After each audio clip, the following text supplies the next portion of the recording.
Hi, my name is Funmi Ade-Ojo. I'm the principal designer at the House of Banstead, and I'm also an interior design strategist for the House of Banstead. I'm going to take you to the second part of my home tour.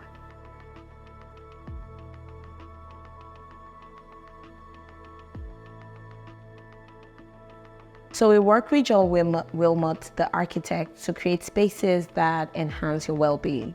And that is using things like the skylights and giving room to breathe within the space and creating spaces that elevate your well-being. And the biggest way we do that from a strategy level is to be opportunistic, to look for ways in which we can literally take opportunity within the design to create things that align with your vision. For us, it was about outdoors. We wanted to see more of the light from the outdoors, the natural light, the sun rising, the sun setting, the beautiful views around us. And we did that by incorporating skylights. We came up the stairs and we have glass. We have a lot of walk-through spaces for you to breathe, spaces for you to just be and not necessarily feel committed to a space that is for furniture or means something. So we have a lot of volume. They call it circulation in architecture.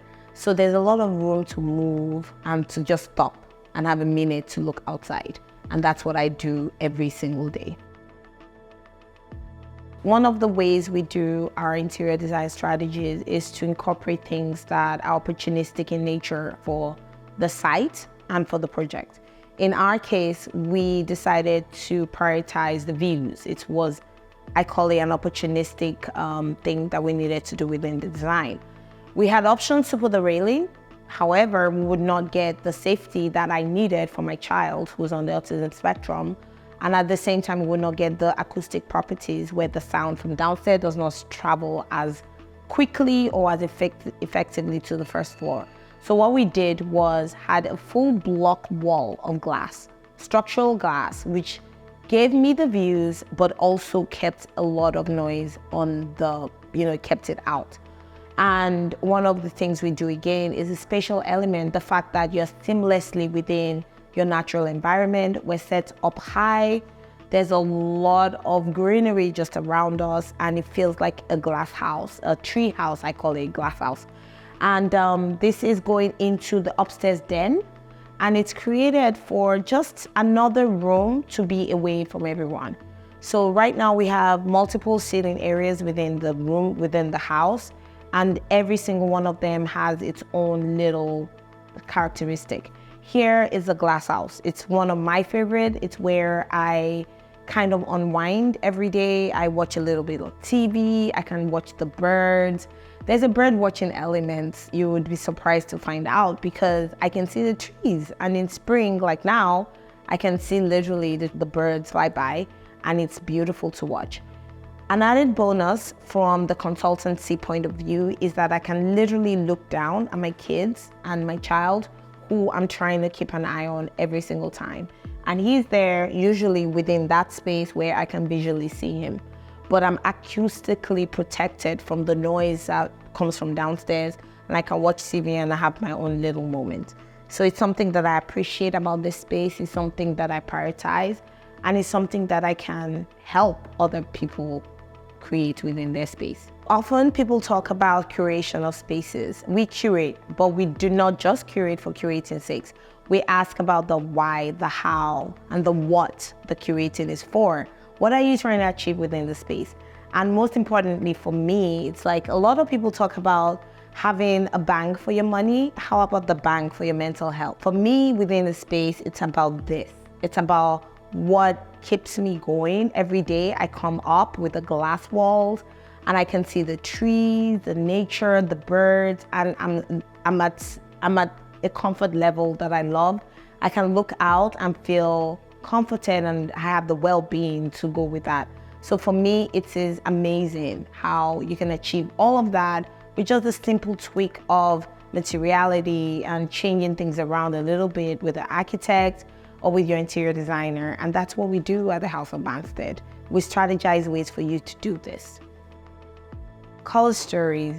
It's my favorite way of explaining to my client how I tell their stories using color within the space. Often we go with basic walls, in this home is Chantilly lace, which is a recommended interior designer favorite. And however, you layer on colors, and we do that in this particular house. It's a gallery in here. It's something that we wanted as clients and as owners of this home. So we tell stories with our art. This house was built to, it has so much light, and it's something that we immediately tapped into to have this be a place where you feel like you're in a gallery, but not cold, not austere. It is amazing and it's beautiful, and you can experience all the art. And once in a while, we switch things up. We change the art when we're kind of bored, and we move them around just to give the visual interest. So the color stories is what I tell my clients, is a way for me to tell your story, where you're from, because one of the things about color is it is a very cultural element. A lot of people from different cultures like colors that are very bright, and some like it more muted. And I found that out in my journey and in my experience with clients. So I ask you, what is the boldest color you would have in your house, and how do we help you get that? Red is one of the colors where you do not want it on your wall, but you can incorporate red in other ways. So for me, doing this in this way was a way to show color, a way to show what I love culturally in terms of my love for color, my love for design, my love for art. Interior design strategies involves using everything you have as a way to get the best for your client. In my case, as a client and owner, I use color stories, and one of the ways I use it in this home is to create the illusion that this is a gallery. And we have pieces that are specifically curated for that purpose. We have one here which is lit up by the skylight, and then we have two here that are accompanying pieces that were designed specifically for the spaces. And it creates a way for you to kind of move into the space, into the hallway. There's enough light, but there's enough color, and it's again a way to tell a story about what you want, what you need within your space. And this is how we do it at the House of Banstead, an interior design strategy that works every single time in creating your story, your cultural story, your identity story, what you want to do, how you want to do it within your space. This house was a labor of love. It took us about a year to build, and it really embodied everything we wanted in terms of strategy. You could argue that this is where we truly learned to hone in on what it means to live in a space. And everything from the color strategies to the texture play, to the light, the use of shadow and light, materiality, and of course all the interior design strategies that go into that particular situation is what we used in our home. And this is what we did. It's a home we love. We love to live here.